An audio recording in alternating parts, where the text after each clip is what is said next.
And let's start getting into the questions and answers. And these are actual questions that viewers have submitted in advance of the webinar about the CPQ process. So the first one, it goes to Paul. Paul, at what stage in a small to medium-sized company's use of Salesforce does it make sense to incur the expense of CPQ rather than performing the functions other ways? Well, that's a great question about scalability, and the simple answer is to try to do it before you begin renewals. That's my short answer.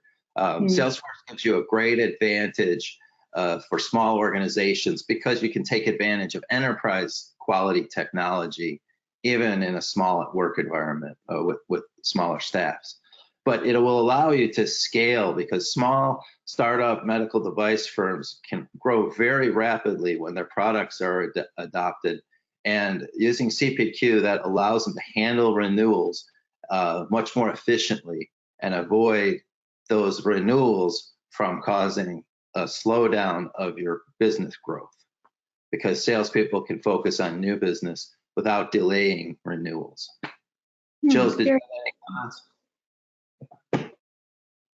Yes, absolutely. I mean, what we see in the marketplace is that the main competitor of Salesforce CPQ is not another CPQ platform. It's rather spreadsheets and emails. And associated with those spreadsheets and emails is a heavily manual process.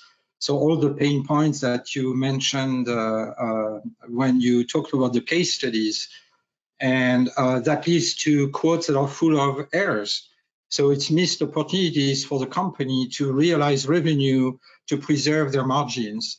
So CPQ is really a way to, when done right, to have a consistent sales process all the way to acceptance from the customer of the products and services you're trying to sell them. Excellent. So I've heard it said before, getting out of Excel hell is one of the jobs of CPQ. So right. Thank you. I think you described that very well. Yeah, that's not the only reason. Even if you're a small company, but you plan significant growth in the future, that was the case of that web hosting company starting implementing CPQ with only 5 employees. They were doing everything manually, plenty of errors, a lot of rework. So productivity was very, very bad. And by adopting CPQ, they were able to produce quotes with 100% accuracy all the time, which gave their sales rep a lot more time to do what they do best, which is selling.